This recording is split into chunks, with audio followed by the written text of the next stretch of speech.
Now, I know what you might be saying to yourself. You might be saying, well, Sean, it's a little early. It's the a.m. It's the morning. I didn't get up yet. I didn't gather myself. I didn't have my breakfast. I didn't have my shower. I didn't brush my teeth. I didn't do all these things. But what you got to realize is that who is always ready and who is always on time, in real time, whether it be morning, noon, afternoon, whether it be adjustments, whether it be enhancements, subscribe, click the bell, and turn on all notifications because you can always tell when Seanzviewent is there, because if you've clicked that bell and turned on all notifications, then you know it is time to wake up to the freshest, the hottest, the latest, the greatest, the newest, the most definitive, the most defiant. This is your number one source for all WWE. And we're going to kick it off like we always do on every Tuesday, where we get your thoughts, your views, your values, your opinions, your interaction about what we got and what we saw last night on Monday Night Raw on the USA Network. It was the Red brand once again filling your TV screens, your iPhones, your iPads, your PS5s, your Xbox, whatever it may be. You saw Monday Night Raw last night. Now, inspecting and looking at and taking in what we got. Were you for it? Were you against it? Did you like it? Did you appreciate it? Were you shocked by anything? Were you stunned? Was there a favorite moment? Was there a favorite match? Was there a favorite segment? The mic work. We had CM Punk last night. WWE goes nuclear. Huge heat on the New Day. What did you think about the reaction? What did you think about the response to Kofi Kingston and Xavier Woods? Obviously, the heel heat, whatever they did to Big E, is obviously working. What about the fact that the Wyatt Six got their first loss last night to the Final Testament? Did you see that happening? Did you see that going down? Or were you kind of taken aback by what you were seeing and what you were getting in that very segment at that very moment? Also, viewers, fans, and subscribers, if that wasn't enough for you, what about a massive change, a huge change, a change of epic proportions? Because, ladies and gentlemen, for Saturday night's main event, a huge championship implication, a huge change has just happened. Because no longer is going to be one-on-one for the World's Heavyweight Championship. It is now turned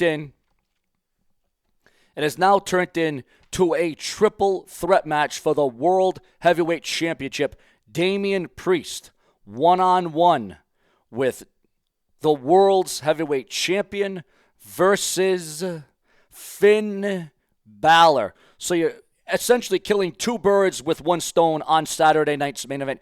And if history serves me correctly, it is going to be this Saturday on Saturday night's main event, and it is going to be something else. It is going to be something of epic proportion. It is going to be something that you're going to remember it by.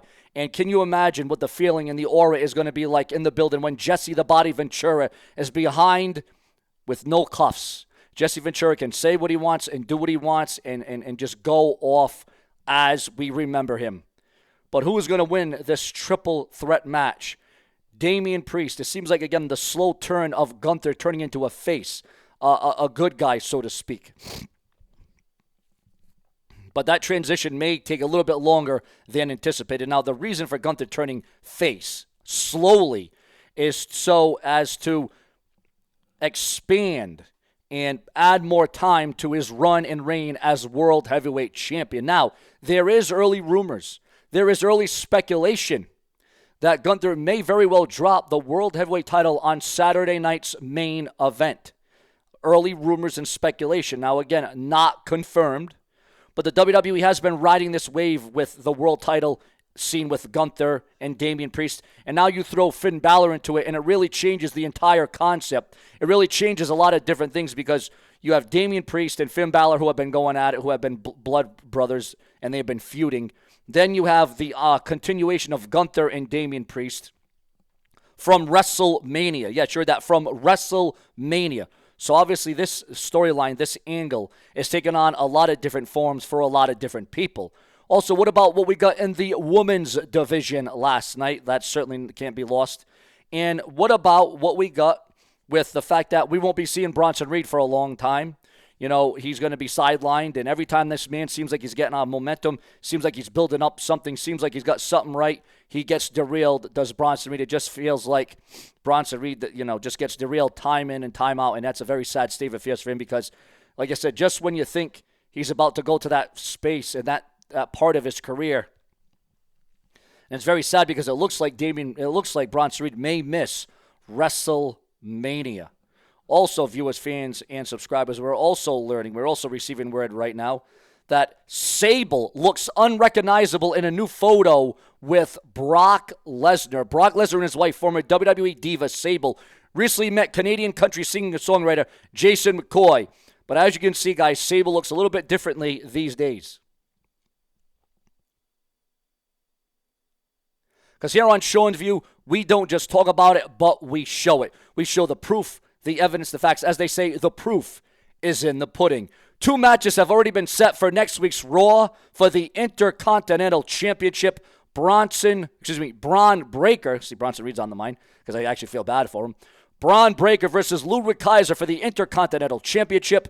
The Judgment Day versus the War Raiders for the World Tag Team Championships. Again, your thoughts, your comments, and your opinions on 2 monumental matches set for Raw next week. Seth Rollins finally explains why he hates CM Punk. And all signs are pointing to CM Punk versus Seth Rollins at WrestleMania. However, early rumors and speculation is it won't just be one and done between CM Punk and Seth Rollins. We may get this match multiple times in 2025. Also, 23 years ago today, where Chris Jericho became the first ever undisputed champion. And with the major change made to the world title match, and Paul Ellering returned last night on Raw, more WWE PLEs could become 2-night events. Your thoughts, your comments, and your opinions on that. Because remember, if it's not brash, well, then it's never gonna last. Also, released WWE star is counting down the days until their non-compete clause comes to an end. Tony Khan addresses the future of AEW video games following the release of AEW games. AEW Fight Forever. What did you think about the Anything Goes match between Rhea Ripley on the main event of Monday Night Raw? Also, Matt Hardy.